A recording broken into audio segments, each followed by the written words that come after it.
എന്തൊക്കെയാണെന്ന് വെച്ചാൽ ഇതുണ്ട് കണ്ടോ, CDMS. അതിൻ്റെ ഫുൾ ഫോം ഒന്നും നോക്കണമെന്നില്ല, പേര് മാത്രം ഒന്ന് പഠിച്ചു വെക്കുക. CDMS, സെനോൺ എക്സ്പെരിമെൻറ്റ്, സെപ്ലിൻ, വാർപ്പ്, ഇങ്ങനെ ഒരു 4 തന്നിട്ട് ദിസ് ഈസ് റിലേറ്റഡ് ടു, അല്ലാതെ അത്രയും ഡീറ്റെയിൽ ആയിട്ടൊന്നും ചോദിക്കില്ല. This is related to the study of universe. ഏതൊക്കെയാണ്? CDMS, xenon, ZEPLIN, warp, RDM. ഇതാണ് ഡയറക്റ്റ് മെത്തേഡുകൾ. ആ പേരുകളൊന്ന് ജസ്റ്റ് ഒന്ന് പരിചയപ്പെടണം, എന്താണെന്നുള്ള ഓർമ്മ വരണം, അത്രേ ഉള്ളൂ. ഇൻഡയറക്റ്റ് ഡിറ്റക്ഷൻ ആണെങ്കിൽ ഗാമാറേ ഉണ്ട്, ആൻറ്റി മാറ്റർ ഡിറ്റക്ടർ ഉണ്ട്, എക്സ്റേ ഉണ്ട്, റേഡിയോ ഉണ്ട്. ഓക്കെ, ഇതൊക്കെയാണ് ഇൻഡയറക്റ്റ് ആയിട്ട് നമ്മൾ ചെയ്യാൻ പറ്റുന്നത്. ഡയറക്റ്റ് ആയിട്ട് ഈവൻ ഇത് ഫോട്ടോഗ്രാഫി അടക്കമുള്ള സാധനങ്ങളാണ് ഇത് CDMS, സെനോൺ എന്നൊക്കെ പറയുന്നത്.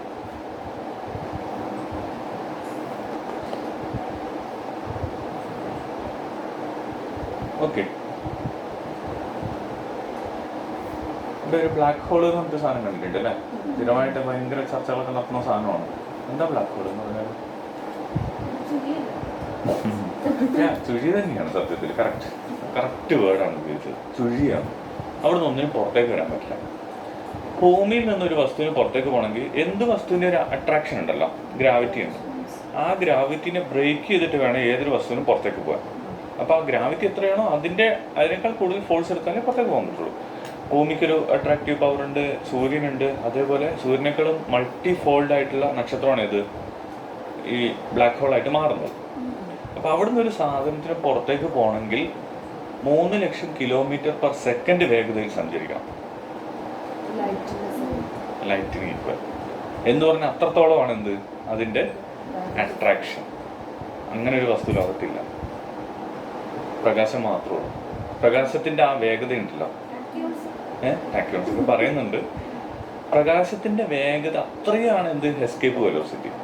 അപ്പം അതിനേക്കാൾ എസ്കേപ്പ് വെലോസിറ്റിയും വേണം, സഞ്ചരിച്ചാൽ മാത്രം പോരാ. ഓക്കെ, അത്രയും ഫാസ്റ്റായിട്ട്, അല്ലെങ്കിൽ അത്രയല്ല, അതിനേക്കാൾ ഒരു പടി മുമ്പിൽ എസ്കേപ്പ് രക്ഷപ്പെടാനുള്ള ഫോഴ്സിൽ പോയാലേ എന്ത് ചെയ്യാൻ പറ്റുള്ളൂ, അവിടെ നിന്ന് പുറത്തു പോകാൻ പറ്റുള്ളൂ. അങ്ങനെ പറ്റാത്ത സാധനങ്ങളാണ് ബ്ലാക്ക് ഹോൾ. സിമ്പിൾ. അവിടെ വരുന്ന ഞാൻ പറഞ്ഞത് അത് ഒന്ന് എൻ്റെ നമ്മളൊരു ഭൂമി ഒരിക്കലും അതിലേക്ക് വരില്ല. ഇല്ല, കാരണം സൂര്യൻ എന്ന് പറയുന്നത്, ഞാൻ ഇതിലേക്ക് വരാം, സൂര്യനെ കുറിച്ച് പറയുമ്പോൾ ഇതിലേക്ക് വരാം. ഇപ്പോൾ ഒരു എന്താ പറയുക, നമ്മളെ ടീച്ചർ ട്രെയിലർ പരിപാടി ഉണ്ടല്ലോ പഴയ ക്ലാസ്സുകളിൽ, ഒരു ഇൻട്രോ തരുന്നതാണ് എല്ലാത്തിനും, നമ്മൾ ഇന്നത്തെ ക്ലാസ്സും കാര്യങ്ങളൊക്കെ. ഇതൊക്കെ പണ്ടത്തെ സംഭവങ്ങളാണ്. സ്റ്റോൺ ഹെഞ്ച് കേട്ടിട്ടുണ്ടാവും ഫോട്ടോഗ്രാഫിയൊക്കെ അല്ലേ? പണ്ട് ഏകദേശം 3000 വർഷങ്ങൾക്ക് മുമ്പ്, ഏകദേശം ഇന്നത്തോട് കൂടി കൂട്ടിയാൽ 5000 വർഷങ്ങൾക്ക് മുമ്പ് ഇങ്ങനെ ഒരു സംഭവം ഉണ്ടാക്കിയിട്ടുണ്ട്. അന്ന് എന്ത് ടെക്നോളജി വെച്ചാണ് ഇതൊക്കെ ചെയ്തതെന്ന് അറിയില്ല. ഒരാളുടെ വലിപ്പവും ആ കല്ലിൻ്റെയൊക്കെ സൈസും വലിപ്പമൊക്കെ നോക്കി നോക്കൂ, മനസ്സിലായോ? അത് കൃത്യം ഒരു റൗണ്ടായിട്ടാണ് ചെയ്തത്. അതിൻ്റെ നടുവിൽ വേറൊരു സ്ട്രക്ചർ ഉണ്ടായിരുന്നു. ഇപ്പോൾ അത് പൊട്ടിപ്പൊളിഞ്ഞൊക്കെയാണ് ഇരിക്കുന്നത്. കണ്ടോ, ഒരു റൗണ്ട് ഫോം ചെയ്യാൻ പറ്റില്ലേ? ഇതെന്താണ് സംഭവം എന്ന് ആർക്കും അറിയില്ല. പലരും പലതും എക്സ്പ്ലെയിൻ ചെയ്യുന്നു. ഒരു എന്താ പറയാ, എക്സോ ബയോംസ് വന്നതെന്ന് പറയുന്നു. ഏലിയൻസ് ഇല്ലേ അവര്, അപ്പൊ ഒരു പക്ഷേ എന്താ അങ്ങനെയൊക്കെ ചോദ്യം ചോദിക്കാം. സ്റ്റോൺ ഹെഞ്ച് എന്ന് പറയുന്നത് ഇംഗ്ലണ്ടിലെ ഒരു സംഭവമാണ്. Nobody knows how it is created. Okay, സ്പേസുമായിട്ട് ബന്ധപ്പെട്ടാണ്ട് ആ പിക്ചർ എടുത്തുന്നുള്ളൂ. ഇനി ആദ്യമായിട്ടൊരു സൂര്യനെ ബേസ് ചെയ്തുകൊണ്ടുള്ള കലണ്ടർ ഇറക്കിയത് റോമൻ എംപയർ ആണ്. ഓക്കെ, ഓർമ്മയുണ്ടോ റോമൻ എംപയർ ഇറക്കുമ്പോൾ പറഞ്ഞത്? പണ്ടത്തെ കില്ലാടികളാണല്ലേ. അവരായിരുന്നു ഒരുപാട് നാള് കരയും സമുദ്രവും ഭരിച്ചത്. അവരുടെ തകർച്ചയ്ക്ക് ശേഷമാണ് അറബികൾ എന്ത് ചെയ്യുന്നത്, സമുദ്രം ഭരിക്കാൻ തുടങ്ങുന്നത്, സമുദ്രവും കരയും. ഓക്കെ, അറബികളെ തള്ളി മാറ്റിയിട്ടാണ് തുർക്കികൾ കയറുന്നത്. തുർക്കികളെ ഓടിച്ചിട്ടാണ് പോർച്ചുഗീസുകാർ എന്ത് ചെയ്യുന്നത്, കടലിലെ ആധിപത്യം ഏറ്റെടുക്കുന്നത്. ഓക്കെ, ഈ പോർച്ചുഗീസുകാരുടെ പെർമിഷൻ ഉണ്ടെങ്കിലേ മുഗൾ രാജാക്കന്മാർക്ക് പോലും ഹജ്ജ് ചെയ്യാൻ പറ്റുമായിരുന്നു എന്ന് പറഞ്ഞാൽ 15-ാം നൂറ്റാണ്ടായി. ഓക്കെ, ഓരോ കാലത്തും നേവൽ ഫോഴ്സ് എന്ന് പറയുന്ന ഓരോ ആൾക്കാർ, മനസ്സിലാവുന്നുണ്ടോ? അത് കഴിഞ്ഞ് പോർച്ചുഗീസുകാർ തള്ളിയിട്ടാണ് ഡച്ചുകാർ വന്നത്, പിന്നെയാണ് ബ്രിട്ടീഷുകാർ വന്നത്. ഓക്കെ, പിന്നെ ബ്രിട്ടനും ഫ്രാൻസും തമ്മിലുള്ള കുറച്ചു കാലമുള്ള പ്രശ്നങ്ങൾ ബ്രിട്ടൻ അൾട്ടിമേറ്റ്ലി വിജയിക്കുന്നു. ഇതിനിടയിൽ വേറെ സംഭവമുണ്ട്. ആരാണ് ജിയോസെൻട്രിക് തിയറി പറഞ്ഞത്? ടോളമിയാണ് അല്ലേ? എന്താണ് ജിയോസെൻട്രിക് തിയറി എന്ന് പറഞ്ഞാൽ? ഭൂമിയാണ് പ്രപഞ്ചത്തിന്റെ കേന്ദ്രം എന്നുള്ള വിശ്വാസമാണ് എന്ത് ജിയോസെൻട്രിക് തിയറി. ഇത് 2nd സെഞ്ച്വറി AD എന്ത് ചെയ്യുന്നത് പറയുന്നത്. Okay, 2nd century AD it's very important. ആദ്യത്തെ സോളാർ കലണ്ടർ യൂസ് ചെയ്യുന്ന റോമൻ എംപയർ ആണ്. 1st century BC-യിലാണത്. ഓക്കെ, ഒരു 300 വർഷങ്ങൾക്ക് ശേഷമാണ് എന്ത് ചെയ്യുന്നത് ടോളമി ജിയോസെൻട്രിക് തിയറി പറയുന്നത്. പിന്നെ ഇവിടെ കുറെ സാധനങ്ങളൊക്കെ ഉണ്ട്, ഇതൊന്നും അത്ര ഇമ്പോർട്ടൻ്റ് അല്ല. കെപ്ലറൊക്കെ 16ാം നൂറ്റാണ്ട്. ഇത് 2nd സെഞ്ച്വറി ആയുള്ളൂ. ഇനി 10-14 നൂറ്റാണ്ടുകൾക്ക് ശേഷമാണ് ജിയോസെൻട്രിക്. കാരണം ഭൂമി ആയിരുന്നല്ലോ അന്നത്തെ കൺസെപ്റ്റ്. തന്നെ ഭൂമി മാത്രമല്ല, ബാക്കിയല്ല ഒന്നുമില്ലല്ലോ, പണ്ടത്തെ കൺസെപ്റ്റ് അല്ലേ. ഇവിടെ കുറെ ചെറിയ ചെറിയ സാധനങ്ങളുണ്ട്. പക്ഷേ ആസ്ട്രോണമിയിൽ ഇതൊക്കെ വളരെ ഇമ്പോർട്ടൻ്റ് ആണ്. നമുക്ക് ക്വസ്റ്റ്യൻ വരാൻ സാധ്യത കുറവായതുകൊണ്ട് ഞാൻ പറയുന്നില്ല. ഓക്കെ, ഒബ്സർവേറ്ററീസ് ഒക്കെ ഉണ്ടാക്കുന്നുണ്ട് പേർഷ്യയിലും ഇതൊക്കെ. മംഗോൾ നമ്മളെ ഈ ചെങ്കിസ് ഖാൻ്റെ മോനുണ്ട്, മോൻ്റെ മോൻ ഹലാക്കു. ഇയാൾ ഭയങ്കര ഒബ്സർവേറ്ററി ഒക്കെ ഉണ്ടാക്കിയിട്ട് ഇയാളൊരു അഡിക്റ്റഡ് ടു ആസ്ട്രോളജിയാണ്, ആസ്ട്രോളജീൻ്റെ അഡിക്റ്റഡ് ആണ്. അങ്ങനെ ഇയാളുടെ പിൻഗാമിയായിട്ടാണ് മുഗൾ രാജാക്കന്മാർ മൊത്തം ആസ്ട്രോണമേഴ്സായിട്ട് മാറിയത്. അവരെല്ലാം ഈ നക്ഷത്ര നിരീക്ഷകരാണ്. ശ്രദ്ധിച്ചറിയാം, നക്ഷത്രം നോക്കിയിട്ടാണ് അവരുടെ ലൈഫും കാര്യങ്ങളൊക്കെ. അപ്പൊ ഇവിടുന്ന് വരുന്ന ഹലാഖുന്ന് വരുന്ന സംഭവമാണത്. ദെൻ 16ാം നൂറ്റാണ്ടില്, ഈ വർഷം ഒന്നും അത്ര ഇമ്പോർട്ടൻ്റ് അല്ല കേട്ടോ, നൂറ്റാണ്ട് മാത്രം പഠിച്ചാൽ. 16ാം നൂറ്റാണ്ടിലെ കോപ്പർനിക്കസ് ആണ് എന്ത് ചെയ്യുന്നത് ഹീലിയോസെൻട്രിക് തിയറി പറയുന്നത്. എന്താണ് ഹീലിയോസെൻട്രിക്? സൂര്യനാണ്, ഭൂമി അല്ല. പ്രപഞ്ചത്തിന്റെ കേന്ദ്രം എന്ന് പറയുന്നത് സൂര്യനാണ് എന്ന് പറയുന്നതാണ് കോപ്പർനിക്കസിന്റെ തിയറി.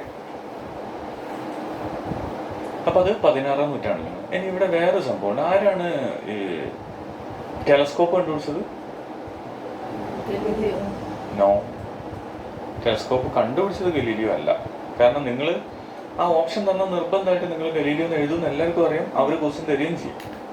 ഓക്കെ, കണ്ടുപിടിച്ചത് ഹാൻസ് ലിപ്പർഷ്യയാണ്. ഓക്കെ, 1608 ഈ ഇയർ വേണമെന്നില്ല, പക്ഷെ തൊട്ടടുത്ത ഈ ഇയർ ഉണ്ടല്ലോ 1609, ഇത് ആസ്ട്രോണമിയിൽ ഏറ്റവും ഇമ്പോർട്ടൻ്റ് ആയ ഒരു വർഷമാണ്. ലോക ചരിത്രത്തിലെ ആസ്ട്രോണമിയുടെ ഏറ്റവും പ്രധാനപ്പെട്ട ഒരു വർഷമാണ് 1609 എന്ന് പറയുന്നത്. ഇവിടെ എത്തിയപ്പോഴേക്ക് വേറെ കാര്യം ശ്രദ്ധിക്കണം, റിനേസൻസ് തുടങ്ങി. ഓക്കെ, ഇനി നമുക്ക് വേൾഡ് ഹിസ്റ്ററിന്റെ ഭാഗവും കൂടിയാണ്. മനസ്സിലാവുന്നുണ്ടോ? റിനേസൻസ് നമ്മൾ 3 അന്ന് പഠിച്ചത്. റിനേസൻസ്, റിഫോർമേഷൻ, പിന്നെ നോക്കിയിട്ടുണ്ടായിരുന്നല്ലോ, ഞാൻ പറഞ്ഞല്ലോ. Renaissance, reformation, 3 സാധനങ്ങളാണുള്ളത്. അതിൽ റിനേസൻസ് നമുക്ക് കാര്യമായിട്ട് പഠിക്കാനില്ല. ഇൻഡസ്ട്രിയലൈസേഷൻ. റിനേസൻസ് എവിടെയാണ് തുടങ്ങുന്നത്? 3 തുടങ്ങിയ സ്ഥലങ്ങൾ ഇമ്പോർട്ടൻ്റ് ആണ്. റിനേസൻസ് എവിടെയാണ് സ്റ്റാർട്ട് ചെയ്തത്? റിനേസൻസ് ഇറ്റലിയിലാണ്. Italy plus Greece. ഓക്കെ, കാരണം അന്ന് ഏറ്റവും കൂടുതൽ കോസ്റ്റൽ ഏരിയ ഉള്ള സ്ഥലങ്ങളാണ് ഏതൊക്കെ? ഇറ്റലിയും ഗ്രീസും. അന്ന് കോസ്റ്റൽ ഏരിയയിലുള്ള ആൾക്കാർക്കാണ് കുറച്ചും കൂടെ ബോധം കൂടുക, വേൾഡ് വൈഡ് ഇൻട്രാക്ഷൻ കൂടും. മനസ്സിലായോ? അതുകൊണ്ടാണ് ആ റീസൺ. ഇനി ഇതോ നമ്മുടെ റിഫോർമേഷൻ സ്റ്റാർട്ട് ചെയ്യുന്ന എവിടെ? ഇത് തമ്മിലുള്ള കോർ ഡിഫറൻസ് എന്തായിരുന്നു? നമ്മളതൊക്കെ പറഞ്ഞാണ്. Renaissance, reformation, industrial revolution. Renaissance എന്ന് പറഞ്ഞ ഒരു കൊടയാണ് അല്ലേ, എല്ലാത്തിലേക്കും ഉള്ള വഴികൾ തുറക്കുന്ന പുതിയ ചിന്താഗതിയാണ്. ഹ്യൂമനിസമാണ്. ദൈവത്തിന്റെ പ്രാധാന്യം പോയി, നമ്മൾ പറഞ്ഞല്ലേ, ഓർമ്മയില്ലേ? ദൈവം ഇല്ല, ബാക്കി മനുഷ്യരാണ് ഇമ്പോർട്ടൻസ്. ഇനി റിഫോർമേഷൻ എന്ന് പറഞ്ഞാൽ മതത്തിലെ നവീകരണമാണ്, എസ്പെഷ്യലി കത്തോലിക്ക മതത്തിലെ നവീകരണം. ഓക്കെ, പുതിയൊരു ഫോർമേഷൻ, ഒരു പ്രൊട്ടസ്റ്റന്റ് എന്ന് പറഞ്ഞിട്ട് പുതിയൊരു ഇതുണ്ടാവുന്നു. അവരാണ് അമേരിക്കയിൽ പോയിട്ട് അമേരിക്ക ഉണ്ടാക്കുന്നത്. ഓക്കെ, ഇൻഡസ്ട്രിയൽ റെവല്യൂഷൻ എവിടെ സ്റ്റാർട്ട് ചെയ്തത്? ഇതെവിടെ സ്റ്റാർട്ട് ചെയ്തത്? റിഫോർമേഷൻ ജർമ്മനിയിലാണ്, മാർട്ടിൻ ലൂതർ. മറ്റേ ഇൻഡസ്ട്രിയൽ റെവല്യൂഷനോ എവിടെ സ്റ്റാർട്ട് ചെയ്യുന്നത്? ഇംഗ്ലണ്ടിലാണ്. ഓക്കെ, അത് 18ാം നൂറ്റാണ്ടിൽ അവസാനം വരുന്നതാണ് എന്ത്? Industrial revolution. ഇവിടെ റിനേസൻസിന്റെ കാലഘട്ടമാണിത്.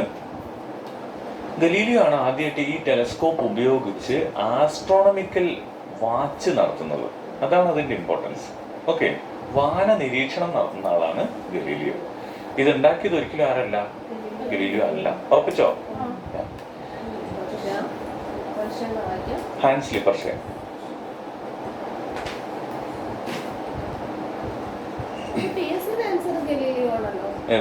പണ്ടത്തെ ഇപ്പം ബോധം വന്നിട്ടുണ്ടോ? പണ്ടത്തെ PSC എന്തൊക്കെ വൃത്തിയുടെ ചിരി വരും കണ്ടു കഴിഞ്ഞാല്. ഇപ്പൊ കുറെയൊക്കെ ബോധം വന്നിട്ടുണ്ട്.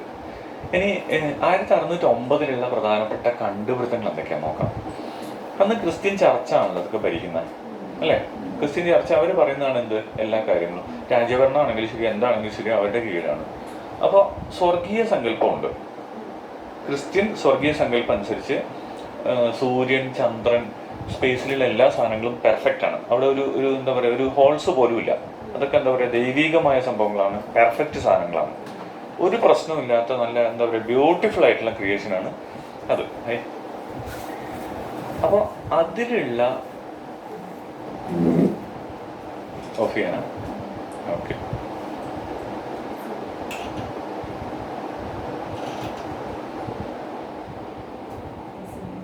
ഓക്കെ. അതിനെതിരായിട്ട് ഒരുപാട് കണ്ടുപിടുത്തങ്ങൾ നടന്ന വർഷമാണിത് 1609. അതിൽ ഏറ്റവും പ്രധാനപ്പെട്ടത് ഗലീലിയോ കണ്ടുപിടിച്ച സാധനമാണ് പിന്നെ നമ്മുടെ 4 ജോവിയൻ ഉപഗ്രഹങ്ങൾ. എന്താ ജോവി എന്ന് പറഞ്ഞാൽ? ജോവി എന്നുള്ള വേർഡ് വരുന്നത് എന്താണ്? ജോവി എന്നുള്ള വേർഡ് എങ്ങനെയാ വരുന്നത്? How is the nomenclature? ആ പേരെങ്ങനെയാ ഉണ്ടാവുന്നത്? ജൂപ്പിറ്ററുമായിട്ട് ബന്ധപ്പെട്ട അതാണ് ജോവിയൻ. അപ്പൊ ജൂപ്പിറ്ററിന്റെ 4 ഉപഗ്രഹങ്ങൾ കണ്ടുപിടിക്കുന്നത് ഇയാളാണ്, ഗലീലിയോ. അതിന്റെ പേരാണിത്. പേര് ഇവിടെ കൊടുത്തിട്ടില്ല അല്ലെ? ഗാനിമീഡ് കേട്ടിട്ടുണ്ടോ? ഏറ്റവും വലുത്. അത് കണ്ടുപിടിക്കുന്ന ഈ സമയത്ത് 609 Ganymede, IO, Europa, Callisto. Okay, ഈ 4 സ്ലൈഡിൽ ഇല്ലാത്തതാണ്, എന്തായാലും എഴുതണേ. സ്ലൈഡിലില്ല, എഴുതണേ. Ganymede, Europa, Callisto, IO. അപ്പൊ ഇതൊക്കെ കണ്ടുപിടിക്കുന്ന അതേ വർഷമാണ്. Plus മൂണിന്റെ craters. മൂണിൽ എന്തുണ്ട്? ഒരുപാട് ക്രേറ്റർ എന്ന് പറഞ്ഞാൽ വലിയ കുഴികൾ അല്ലേ? ഗർത്തങ്ങളുണ്ട്. അതേപോലെ ഒരു ഗാലക്സി ഉണ്ട് എന്നുള്ളത് സംഗതി മനസ്സിലായി. സൂര്യൻ മാത്രമല്ല, സൂര്യൻ ഉൾപ്പെടുന്ന ഒരു ഗാലക്സിയാണ് എന്നുള്ളത് മനസ്സിലായി. പക്ഷെ വേറെ ഗാലക്സിയിൽ ഉണ്ടോ എന്നുള്ളത് അറിയില്ല. ഇവിടെ എത്തിയിട്ടേ ഉള്ളൂ.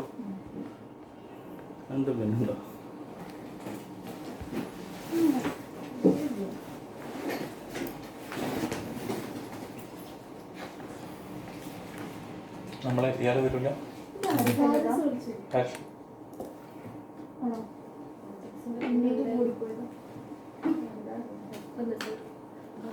വിളിച്ചെങ്കിൽ എവിടെയുള്ള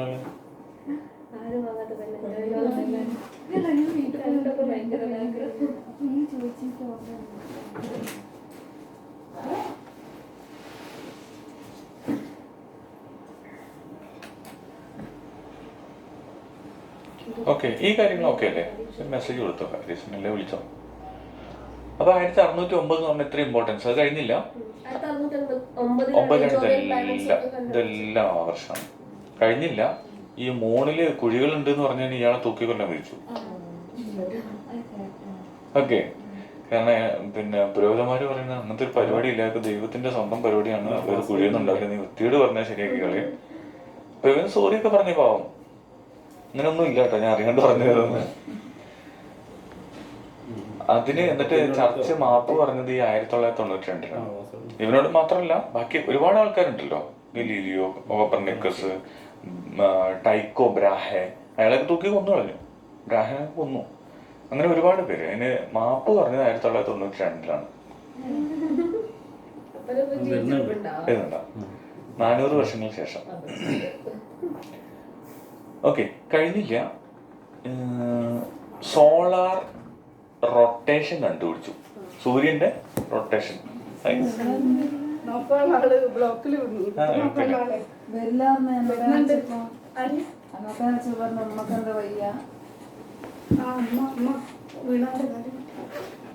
കാല് പൊട്ടിയോ? പൊട്ടിയോ? കെട്ടുണ്ടോ? കെട്ടാൻ കെട്ടിയോ? എന്നിട്ട്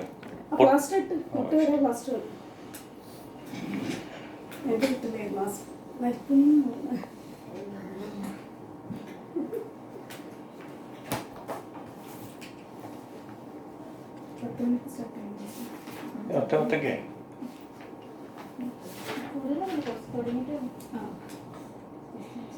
ഓക്കെ. അപ്പൊ ഇത്രയും കാര്യങ്ങള്. അപ്പൊ ചന്ദ്രന്റെ ക്രേറ്റർ മാത്രമല്ല ചന്ദ്രന്റെ റൊട്ടേഷനും കണ്ടുപിടിക്കുന്നുണ്ട്. എനിക്കൊരു സംശയം ചോദിക്കട്ടെ, ചന്ദ്രന്റെ റൊട്ടേഷൻ എങ്ങനെയാ? അതല്ല, റൊട്ടേഷൻ എന്ന് പറഞ്ഞാൽ സ്വയം കറങ്ങുന്നത്. റിവല്യൂഷനാണ് എന്ത് ചെയ്യുന്നത്? മറ്റേതാണ്. റൊട്ടേഷൻ കാരണമാണ് ദിവസവും രാത്രി ഉണ്ടാകുന്നത്, ഡേ ആൻഡ് നൈറ്റ്. റിവല്യൂഷൻ കാരണമാണ് ഒരു വർഷം ഉണ്ടാകുന്നത്, സീസൺ ഉണ്ടാകുന്നത്. ഈ കാര്യങ്ങൾ പക്കയായിരിക്കണം. ഓക്കെ. ഇനി ഒരു സംശയം, ചന്ദ്രൻ റൊട്ടേറ്റ് ചെയ്യുന്നുണ്ടോ? ഉണ്ടെന്നാണല്ലോ ഇപ്പൊ പറഞ്ഞത് അല്ലേ? അതുകൊണ്ട് ഉണ്ടെന്ന് പറയാം. അങ്ങനെയാണെങ്കിൽ എത്ര ദിവസം കൊണ്ടാണ് റൊട്ടേഷൻ ഫിനിഷ് ആവുന്നത്, അല്ലെങ്കിൽ റിവല്യൂഷൻ? രണ്ടും പൊതുവെ ഒരു പുസ്തകത്തിലും കാണാത്ത കാര്യമാണ്, അതുകൊണ്ടാണ് ഞാൻ ഫോക്കസ് ചെയ്യുന്നത്. 14 days എന്ന് പറയുന്നത് അർത്ഥ സംഭവമാണ്. എന്ന് പറഞ്ഞാൽ ഒരു നൈറ്റ് മാത്രമാണ്. 14 days ഒരു ഡേയും ഉണ്ട്. അപ്പൊ ടോട്ടലി 28 അല്ല 27.5 അടുത്താണ് വരുന്നത്. അത്രയും ദിവസം കൊണ്ടാണ് ഒരു തവണ എന്ത് ചെയ്യുന്നത്? റൊട്ടേറ്റ് ചെയ്യുന്നത്. വേറെ കാര്യമുണ്ട്, റിവല്യൂഷനും അതേപോലെയാണ്. 28 ദിവസം കൊണ്ട് തന്നെയാണ് എന്ത് ചെയ്യുന്നത്? സൂര്യന് ചുറ്റും കറങ്ങുന്നത്. അതിന്റെ വേറൊരു കാര്യം എന്ന് വെച്ചാൽ ചന്ദ്രന്റെ ഒരേ മുഖമാണ് എപ്പോഴും ഭൂമിക്ക് ഫേസ് ചെയ്യുന്നത്. അതെന്തുകൊണ്ടാ? ഇതാണ് റീസൺ. മനസ്സിലായോ? റൊട്ടേഷനും റെവല്യൂഷനും ഒരേ ഡ്യൂറേഷനാണ്. അതുകൊണ്ടാണ് ഒരേ മുഖം തന്നെ നമ്മൾ കാണുന്നത്. ചന്ദ്രന്റെ ഒരേ മുഖേ കാണുന്നു എന്ന് പലയിടത്തും വായിക്കാറുണ്ട് ഇല്ലേ? എന്തുകൊണ്ടാണ്? ഇതാണ് റീസൺ. ഇനി ഇങ്ങനെയാണെങ്കിൽ തന്നെ നമുക്ക് ആലോചിച്ചാൽ കിട്ടില്ല. കാരണം ഒരേ മുഖം കാണുമ്പോൾ എൻ്റെ ഞാൻ ക്ലാസ് എടുക്കുമ്പോൾ കുട്ടികൾ ചോദിക്കും, അതെങ്ങനെയാ സാറേ അപ്പോൾ കറങ്ങുന്നില്ലല്ലോ, ഒരേ മുഖം തന്നെ കണ്ടോണ്ടിരിക്കല്ലേ? എന്നാലോചിച്ച് കറങ്ങുന്നുണ്ടോ? അപ്പോൾ റൊട്ടേഷൻ നടക്കുന്നില്ലല്ലോ, ഒരേ മുഖം തന്നെ നമ്മൾ കാണുന്നത്. പക്ഷെ നോർമലി ചിന്തിക്കരുത്. നമ്മൾ ഈ ചന്ദ്രനെയും ഭൂമിനെയും ഒരു കുളത്തിലിട്ടതായിട്ട് ചിന്തിക്കുക, എൻ്റെ മുകളിൽ നിന്ന് നോക്കുക. അപ്പം ഇങ്ങനെ നല്ല ഇങ്ങനെ ഒരേ ഫേസ് ഇങ്ങനെ കറങ്ങി ഒരു റൗണ്ട് പൂർത്തിയാകുന്നത് നമുക്ക് അറിയാൻ പറ്റും. മനസ്സിലായോ? അല്ലെങ്കിൽ ഒരേ ഫേസ് തന്നെയല്ലേ ഇങ്ങനെ കാണുന്നത്, കറങ്ങും തോന്നില്ല.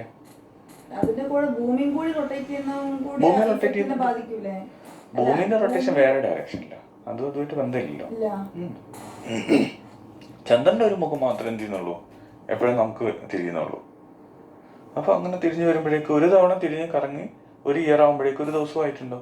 ഒരു ദിവസവും ഒരു ഇയറും സെയിം ആയിരിക്കും. സെക്കൻഡ് സ്റ്റാൻഡേർഡിൽ എക്സീഡ് എന്ന് പറഞ്ഞിട്ടൊരു സിലബസ് ഫോളോ ചെയ്യുന്ന സ്കൂൾ അറിയാം. അവരെ സെക്കൻഡ് സ്റ്റാൻഡേർഡിലെ ബുക്കിന്റെ ബാക്കില് EVSന്റെ ബാക്കില് പിക്ചറും അതിന്റെ താഴെ ഇതും കൊടുത്തിട്ടുണ്ട്. അവിടെയാണ് പെട്ടെന്ന് 14 days 14 ഡേയും 14 നൈറ്റും 14 കംപ്ലീറ്റ് ഇല്ല, 13.5 27.5 ഒക്കെ കറക്റ്റ് കൊടുത്തിട്ടുണ്ട്. ഇത് പറഞ്ഞപ്പോ ഞാൻ നമ്മൾ പറഞ്ഞോളൂ. അപ്പൊ ചന്ദ്രൻ എന്ത് ചെയ്യുന്നുണ്ട്? റൊട്ടേറ്റ് ചെയ്യുന്നുണ്ട്, റിവല്യൂഷൻ ചെയ്യുന്നുണ്ട് അല്ലേ?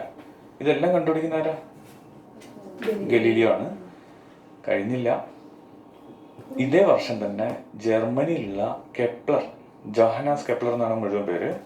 ജോഹനാസ് കെപ്ലർ എന്ത് ചെയ്യുന്നുണ്ട്? First and second law of planetary motion, ഗ്രഹങ്ങളും ഉപഗ്രഹങ്ങളും സൂര്യനും എല്ലാം ചലിക്കുന്നത് കൃത്യമായ വൃത്താകൃതിയിലല്ല, ദീർഘ വൃത്താകൃതിയിലാണ്.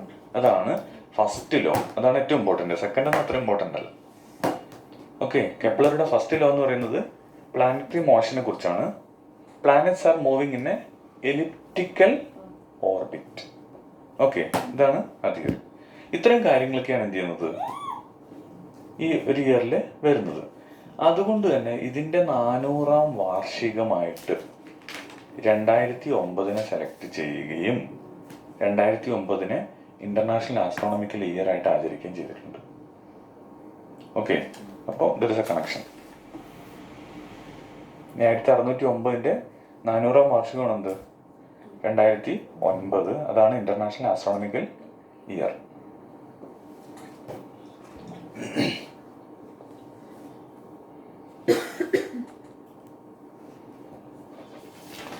എന്താ ഈ കാസിനി ഡിവിഷൻ? കാസിനി എന്ന് പറയുന്ന ഈ കാലഘട്ടത്തിൽ ജീവിച്ചൊരു എന്താ പറയുക, സന്യാസിയല്ല, ശാസ്ത്രജ്ഞനാണ്. ഓക്കെ. ഇയാള് പിന്നെ ഈ സമയത്ത് എന്ത് ചെയ്യുന്നുണ്ട്? ശനിയുടെ വലയങ്ങളെ കുറിച്ച് പഠനങ്ങൾ നടത്തിയിട്ടുണ്ട്. അപ്പൊ അതിൽ ആ വലയങ്ങൾക്കിടയിലുള്ള ഒരു ഡിവിഷൻ, അതാണ് ശനിയുടെ വലയങ്ങൾക്കിടയിലുള്ള ഡിവിഷൻ ആണെന്ത്? കാസിനി ഡിവിഷൻ എന്ന് പറയുന്നത്. വേറെ ഒന്നും ഓർക്കണ്ട, അത്രയും പഠിച്ചാൽ മതി. Cassini division is something related to the division between the rings of Saturn. Okay. ഇതുപോലത്തെ ചെറിയ സാധനങ്ങൾ ചിലപ്പം ഒരു തോണ്ടാൻ സാധ്യതയുണ്ട്.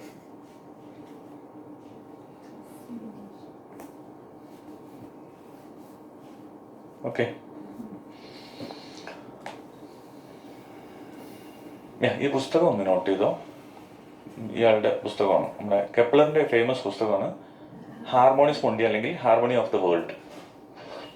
ഒരു ലാറ്റിൻ ഭാഷ ഉണ്ടല്ലോ, നമ്മളെ യൂറോപ്പിലെ സംസ്കൃതം എന്ന് അറിയപ്പെടുന്നതല്ലേ ലാറ്റിൻ ഭാഷ, ഓർമ്മയുണ്ടോ പറഞ്ഞൊക്കെ? ഹാർമണി ഓഫ് ദ വേൾഡ് എന്നാണ് ഇംഗ്ലീഷ് ടൈറ്റിൽ. ഹാലിയുടെ വാൽനക്ഷത്രം കേട്ടിട്ടുണ്ട് നിങ്ങൾ? അത് ഈ വർഷം 1705 ഈ ഇയറൊന്നും എഴുതണ്ട കേട്ടോ. ഈ ഒരു സമയത്താണെന്ന് മാത്രം ഓർത്താൽ മതി. ഈ സമയത്താണ് അത് കണ്ടുപിടിക്കുന്നത്. പിന്നെ അത് കൃത്യമായിട്ട് 72 വർഷം കൂടുമ്പോൾ എന്ത് ചെയ്യും? വന്നു പോകാറുണ്ട്. ഇത് ഇമ്പോർട്ടൻ്റ് ആണ്. 1781 വില്യം ഹെർഷൽ യുറാനസ് കണ്ടുപിടിക്കുന്നത്.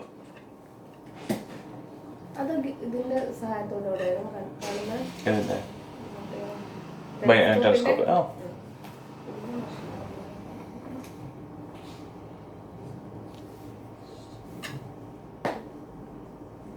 ഇനി ഈ വർഷം വേണ്ട, പക്ഷെ ആളുടെ പേരും ഈ സംഭവം വളരെ വളരെ ഇമ്പോർട്ടൻ്റ് ആണ്. ഡോപ്ലർ ഇഫക്റ്റ് കേട്ടിട്ടുണ്ടാവും, ഒരുപാട് പഠിച്ചിട്ടുണ്ടാവില്ലേ? സിമ്പിൾ അല്ലേ സാധനം? നിങ്ങൾ സയൻസ് അല്ലേ ബാക്ക്ഗ്രൗണ്ട്?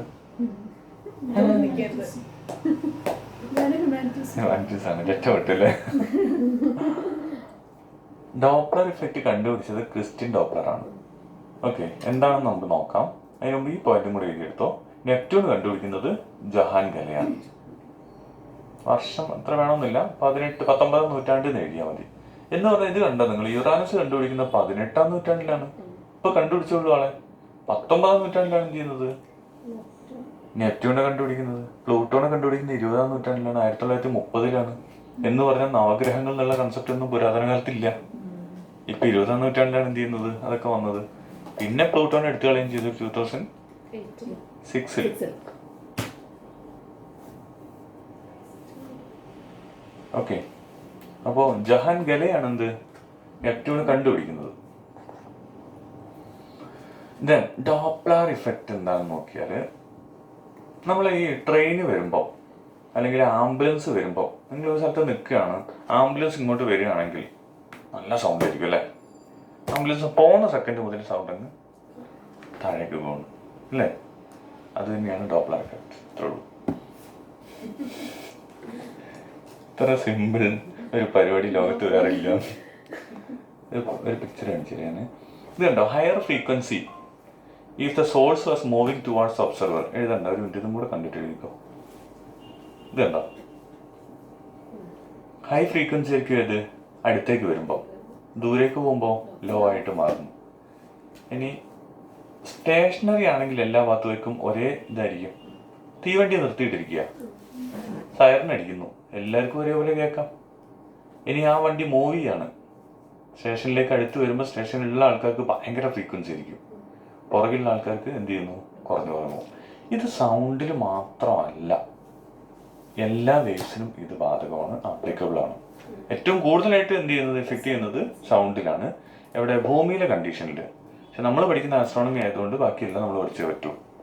ഓക്കെ, അപ്പം ലൈറ്റ് വേവ്സിലാണെങ്കിലും ശരി, എന്ത് വേവ് ആണെങ്കിലും ശരി, ഡോപ്ലർ ഇഫക്റ്റ് ഈസ് ആപ്ലിക്കബിൾ. ഈ ഒരു ചെറിയ സെൻസ് ആയിരിക്കും, അപ്പോൾ പിന്നെ മറക്കൂല.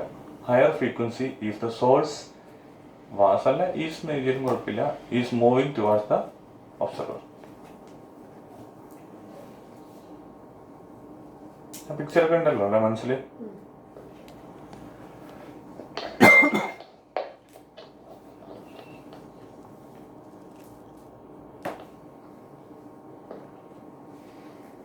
കഴിഞ്ഞോ?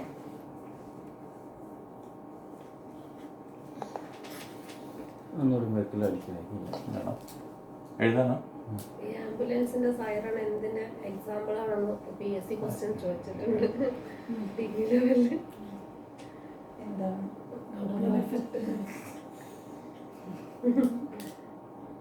ക്വസ്റ്റ്യൻസ് ഇങ്ങനെ തിരിച്ചു മറിച്ചൊക്കെ എങ്ങനെങ്കിലൊക്കെ ചോദിക്കാം. അപ്പൊ ഇത്രയും കാര്യങ്ങൾ അറിഞ്ഞാൽ നമുക്ക് എന്ത് കിട്ടിയാലും എഴുതാൻ പറ്റും. കഴിഞ്ഞോ? മതിയോ? ഇല്ല,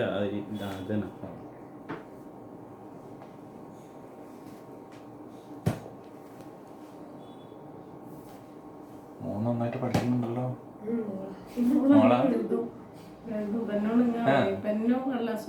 നിങ്ങളെ തോപ്പി കിട്ടണം മിക്കവാറും. മനസ്സിലായി അവളെ കുറിച്ചാ പറയുന്നത്. പിന്നെ കശിയുള്ള പുസ്തകം കൊടുത്ത അരമണിക്കൂറൊക്കെ അവിടെ പഠിച്ചോളൂ. ചിത്രം കണ്ടാണ്ട് എന്റെ ചെറിയ മോള് ചെറുതിന് നല്ലോണം വേഗം എഴുതിയൊക്കെ പഠിച്ചിട്ട് ഇപ്പൊ ഏറ്റവും മടി എഴുതാം. സ്കൂളിൽ പോയി തുടങ്ങി പഠിച്ചു കഴിഞ്ഞല്ലോ. അത് പഠിച്ചു വരയ്ക്ക കീറ ഫസ്റ്റ് പേജ് കഴിഞ്ഞാൽ പഠിച്ചു കഴിഞ്ഞതൊക്കെ കീറും. ഇനി ഈ ഡോപ്ലർ വെച്ചിട്ടാണ് നമ്മൾ യൂണിവേഴ്സിനെ കുറിച്ച് ഏറ്റവും നന്നായിട്ട് ഇപ്പൊ പഠിച്ചുകൊണ്ടിരിക്കുന്നത്. ഈ ഇഫക്റ്റ് വെച്ചിട്ടാണ്. ഓക്കെ, ഹബിളിനെ കേട്ടിട്ടില്ലേ? 20ാം നൂറ്റാണ്ടിലെ ഫേമസ് സയന്റിസ്റ്റ് ആണ് അല്ലേ? അപ്പൊ അത് അയാളുടെ ഓർമ്മയ്ക്ക് വേണ്ടി നമ്മളൊരു ഹബിൾ സ്പേസ് ടെലസ്കോപ്പ് എന്ത് ചെയ്തിട്ടുണ്ട്, സ്പേസിലേക്ക് വിട്ടിട്ടുണ്ട്. അതിന്റെ പിക്ചറുകൾ വെച്ചിട്ടാണ് നമ്മൾ യൂണിവേഴ്സിനെ കുറിച്ച് ഏറ്റവും കൂടുതലായിട്ട് പഠിക്കുന്നത്. അപ്പൊ ഇതെല്ലാം എന്ത് ചെയ്യുന്നത് എന്തിനു ബേസ് ചെയ്തിട്ടാണ്? ഡോപ്ലർ ഇഫക്റ്റ് വെച്ചിട്ടാണ്. ഓക്കെ, ഒരു പിന്നെ ഇതിലൊരു റെഡ് ഡോപ്ലർ ഷിഫ്റ്റ് എന്ന് പറഞ്ഞാൽ നിയർ സ്റ്റാറുകൾ ആണെന്നുണ്ടെങ്കിൽ റെഡ് കളർ ആയിരിക്കും, ലോങ്ങർ സ്റ്റാർ ആണെങ്കിൽ ബ്ലൂ ആയിരിക്കും. അത് നോക്കിയിട്ടാണ് അത് ഫ്രീക്വൻസി നോക്കിയിട്ടാണ് ഫ്രീക്വൻസി അല്ല വേവ് കളർ മാറുന്നത്. അപ്പോൾ ആ കളർ ഏത് കളറാണ് നോക്കിയിട്ട് അതിന്റെ എത്ര ദൂരെയാണ് ഒരു നക്ഷത്രം ഉള്ളത് നമുക്ക് അസസ് ചെയ്യാൻ പറ്റും. അതേപോലെ നക്ഷത്രം ദൂരേക്ക് പോവുകയാണോ അടുത്തേക്ക് വരികയാണോ അതെല്ലാം അറിയാൻ പറ്റും ഈ ഒരു സംഭവം വെച്ചിട്ട്. അതെല്ലാം എന്ത് ചെയ്യാണ്, അതൊക്കെ ഇതിൽ വരുന്നുണ്ട്. അപ്പോൾ രണ്ട് സാധനം, റെഡ് ഷിഫ്റ്റ് എന്ന് പറഞ്ഞാൽ അടുത്തടുത്ത് വരുന്ന സാധനമാണ്, ബ്ലൂ ഷിഫ്റ്റ് അകലേക്ക് പോകുന്നത്.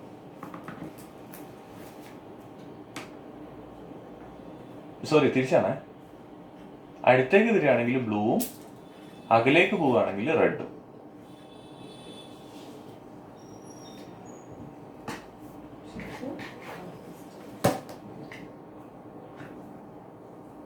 വേറെയും കുറെ മെത്തേഡുകൾ നമ്മൾ ആദ്യം പഠിച്ചു, ഓർമ്മയുണ്ടോ? സിനോണ്, ARDM എന്നൊക്കെ പറഞ്ഞിട്ട് ആ സാധനങ്ങൾ മറക്കരുത്. അതിൽ ഡയറക്റ്റ് മെത്തേഡിന്റെ ഒരു എക്സാമ്പിളാണ് ഇവിടെയും കൊടുത്തിട്ടുള്ളത്. Red shift and blue shift is something related to Doppler and expansion of universe, അല്ലെങ്കിൽ യൂണിവേഴ്സിന്റെ പഠനവുമായിട്ട് ബന്ധപ്പെട്ടതാണ് ഷിഫ്റ്റുകൾ. 19ാം നൂറ്റാണ്ടിലാണ് നമ്മുടെ ഫോബോസിനെയും ഡീമോസിനെയും കണ്ടുപിടിക്കുന്നത്. അതുവരെ ഇന്നർ പ്ലാനറ്റിൽ ആകെ ഒറ്റ ഉപഗ്രഹം മാത്രമേ ഉള്ളൂ. ഏതാണ്? ഭൂമിയുടെ ചന്ദ്രൻ. അപ്പോഴാണ് ഇത് രണ്ടെണ്ണം കണ്ടുപിടിക്കുന്നത്, ഫോബോസും ഡീമോസും. ഏതിന്റെ ഉപഗ്രഹമാണ്? മാർസിന്റെ, ചൊവ്വയുടെ അല്ലെ. 20ാം നൂറ്റാണ്ടില് മറ്റ് പല കണ്ടുപിടുത്തങ്ങൾ വരുന്നു. ആൽബർട്ട് ഐൻസ്റ്റീന്റെ ജനറൽ തിയറി ഓഫ് റിലേറ്റിവിറ്റി. ഇതില് ഫിസിക്സ് കഴിഞ്ഞായിരിക്കല്ലേ?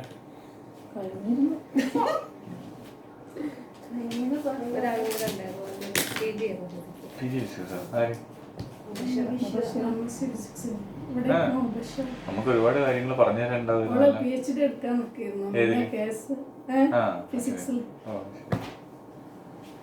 നിങ്ങളാരും ഫിസിക്സ് കഴിഞ്ഞിട്ടില്ല അല്ലേ?